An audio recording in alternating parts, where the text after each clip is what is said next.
What's up, everyone? So today we have a very special guest, our first student, George. So you've hit some pretty big milestones in the first few months. And first off, thanks for joining us. We really appreciate it.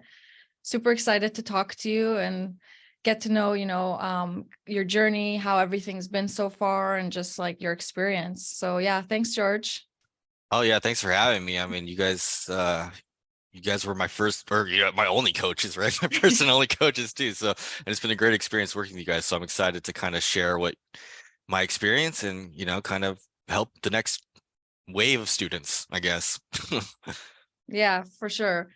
So I guess let's just start off by like introducing yourself. Let's get to know you a little bit more about yourself, like your background, and like what brought you to the Amazon world. Yeah, for sure. So I started on Amazon about in 2020. I started because I was planning on or I was going to have a kid, and I was traveling a lot for my corporate job, constantly going back and forth to Japan, New York, spending a lot of time away from the family. And I just kind of decided, that's not really conducive to a family life. So I started looking into what else I could do. Um, and I was introduced to FBA, and I decided, you know what, I'm going to take the plunge because it's something that I can do and kind of stay at home with the kid. And yeah, that's basically how it all started for me. Just for family. Yeah. That's awesome. Yeah. Yeah, that's awesome that you've been able to achieve that. What did you do exactly prior to starting your Amazon business? What was your career? Yeah, so I actually was an auditor at a bank doing IT audit. In audit, it's kind of funny. There's one of the things that people say is like no one ever knows how they got there because it's just one of the most boring jobs that are there, but it's very safe and stable, right? But for me, it's just I wanted to do something else with my life, and I wanted to be able to be home and be with my, with my family and stuff like that. So this was the best option that I found. Yeah, for sure. And the funny part is you ended up launching right at the same time your daughter was born. So it was pretty hectic Yes. for you. Yeah, I launched, I moved houses, and my kid was born. So it was Yeah. the most stressful point of my life that Yeah, yeah, you I had would a not lot. recommend to anybody. Yeah, yeah, you had a lot going on. I remember it was a lot. So, I guess like what motivated you to join our program? Like what was the biggest problem you were having beforehand, and like why did you decide to work with us out of all the other programs out there?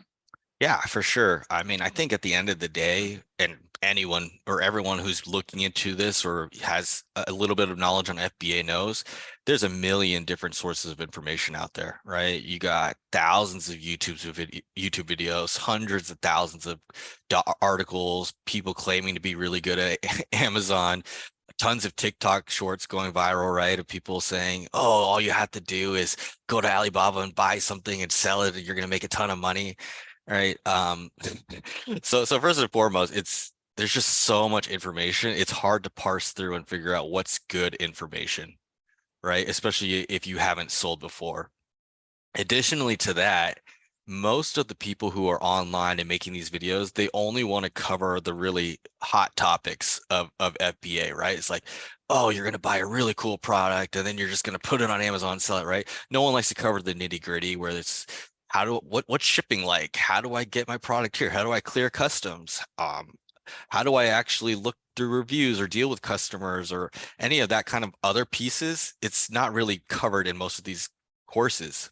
So for me, it just made sense to hire a coach to kind of help guide me through, right? If you're going to spend so much money on products, you might as well spend the money to get someone to teach you how to actually sell those products on this platform, right?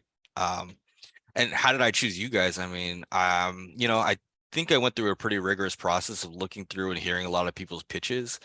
But to me, the fact that you guys were in more of a zone that I wanted to reasonably obtain, you didn't oversell anything. You kind of made it exactly as it was.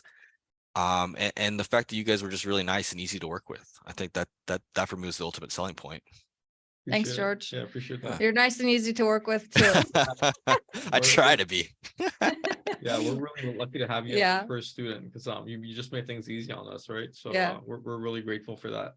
when we had a vision of like who our perfect student would be, literally like it was you. I mean, you've been so good, and like you follow through with everything that like you're told to do, and like and you launched, like you launched successfully. So like, it's good. Perfect. And you go above and beyond. Like when I saw your inspection report, I was like, holy, George knows what he's doing. So, Yeah. That like your brand building, and we'll get into all of that later, right? But like, yeah, you definitely go above and beyond for sure. Awesome. Well, that's So what I like to hear. yeah. So how did working with us help you? Like how did that help?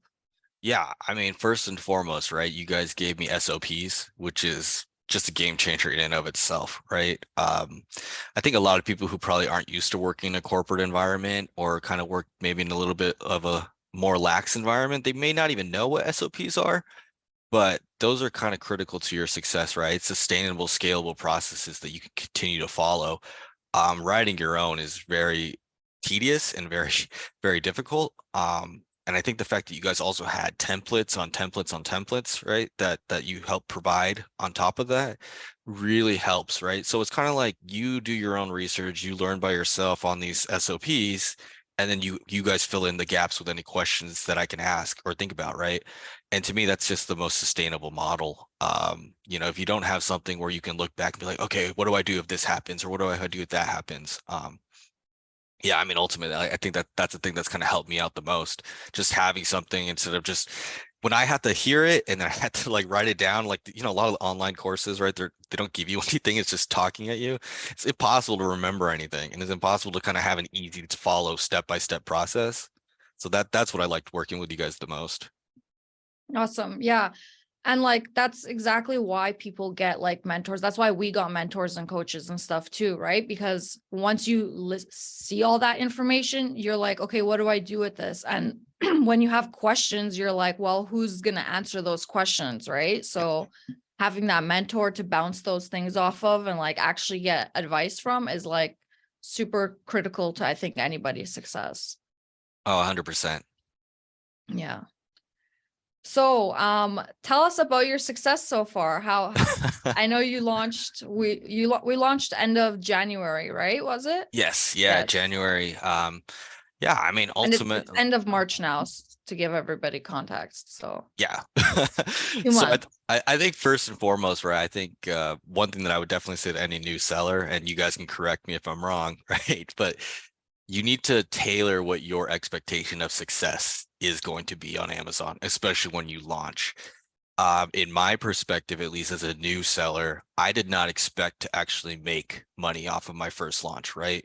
It's about learning, it's about launching sustainably. And additionally to launch, you have to pay to play on Amazon. Amazon is not it is not something that you're just going to launch and you don't need to do anything and you're going to make a ton of money, right? If you don't pay to play and you don't play their game, they're not going to rank you, they're not going to show your product, you're not going to sell anything.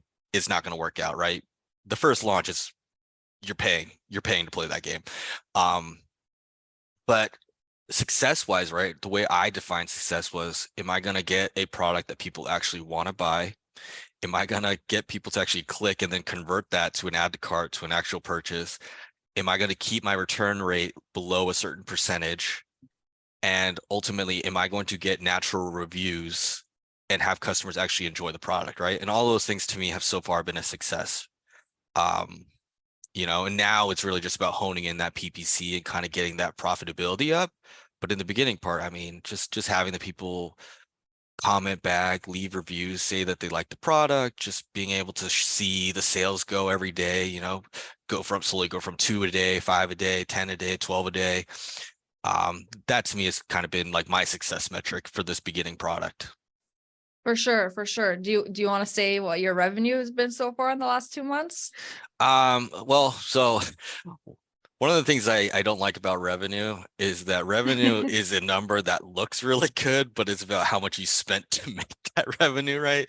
So I mean, revenue wise, yeah, we made, we're definitely in the 5 figures now. For the first 2 months. I won't say the exact number because I don't want to give people false impressions of anything. Yeah, for sure. And we say the same thing to people, right? Like, long term. You have to think long term. This isn't a get rich quick scheme. You're not gonna get rich or make tons of money overnight. It's a slow burn, but I mean, you've done pretty good for yourself so far, and I would say the level you've hit at this point is not a level that most people will hit within their first few months. So Yeah. I mean, that leads us to basically like, tell us about your future plans. Like, what are your goals, right? What's next? What do you see coming out of this?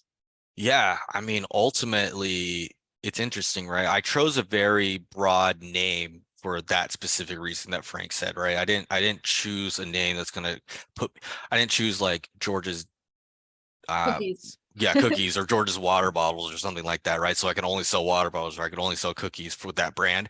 I chose something very generic on purpose. And another reason why I did that is because the goal would be to expand this brand, right?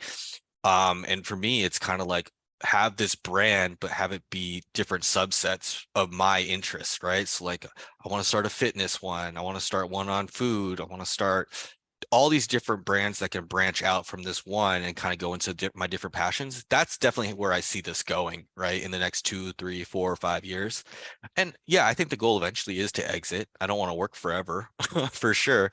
But you know, it's either I'm working towards exiting or I'm working towards building something that I can pass down to my daughter, right, one day. And I think that's really what I'm trying to do is just create a sustainable business that one day if she wants it, she can have it, right?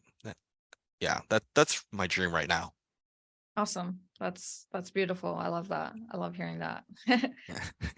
And I love how you think about everything. You're so long term when you're thinking. You were never like, let me get in, make a quick buck and get out. You know what I mean? You're always like thinking about building something long term and actually adding value to people's lives, right? Not only with your product, but like even going above and beyond with your community, right? Like building relationships with people.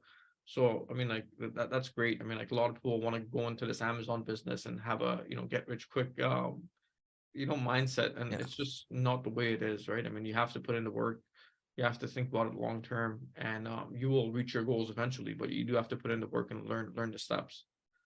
Oh, for sure. And you know, anything that people say is get rich quick. If that was true, then no one would be poor, right? If it was as simple as going on Alibaba, buying something and just posting it on Amazon, we'd all be millionaires. So, Or- yeah. You might have been able to do that back in 2000. Yeah. Yeah. Yeah. No way. Not anymore, man. Yeah. It's Amazon is just too complicated to be able to do that. Yeah, 100%. You have to be skilled, and like that's why we focused on learning the skills properly. And like, we're gonna continue even like upgrading our knowledge, right? We're still gonna find mentors and like keep taking courses and always adding on to our knowledge, right? It never stops. It's always about learning and growing, right? So and things online move fast, right? So you always have to be up to date. And I mean, we all know that because we're in it. So So, any final words for viewers who might be on the fence about taking our program, or if you were to recommend this to someone, what would you say? What would you say about it? Well, I already have recommended this again to many people, right? And I would honestly just say if you're on the fence, but if you're on the fence with Amazon, you really need to think about what you want to do, right? I think that's first and foremost before you make a commitment like this. But if you're on the fence about coaching, this is a no-brainer, 100%, right? But I really believe you need to be all in on Amazon if you're going to make money on Amazon, you're going to be successful on Amazon.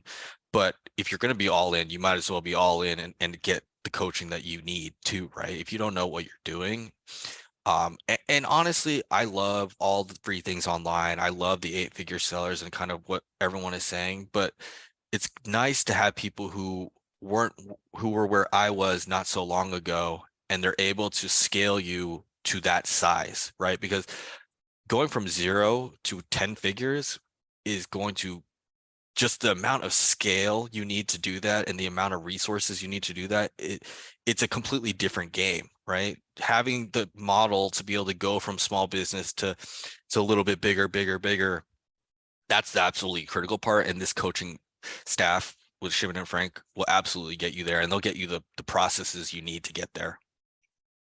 thanks, George. Thanks, Appreciate George. that. We appreciate it. Yeah. So I hope everybody who's watching this or what ends up watching this finds value in it, is motivated by everything George is saying. Thanks again, George, for letting us interview you. We really, really appreciate it. We're super lucky to be part of your journey, and we really are we just can't wait to see like what else is in store for you. We know big things are coming, and we know you're gonna do everything, you say you're gonna do and set your mind to. So thanks again. We really appreciate it. I appreciate you guys more than you know. So thank you. Well, thanks, George. Appreciate you, man. Yeah, honestly, I'm super excited to see where you're gonna be with your brand in 5 years, because I'm very confident you're gonna get to your goals of like whatever it is, right? 7-8 figures, or pass it down to your daughter. I definitely think you're gonna get there, because I mean, just from working with you, and seeing how much effort you put into everything, like you're the type of person that can make these things happen. Well, I'm glad I have friends for life that'll help me get there too. Yeah, for sure, of course. Alrighty, okay. We'll talk soon then. Thanks, George.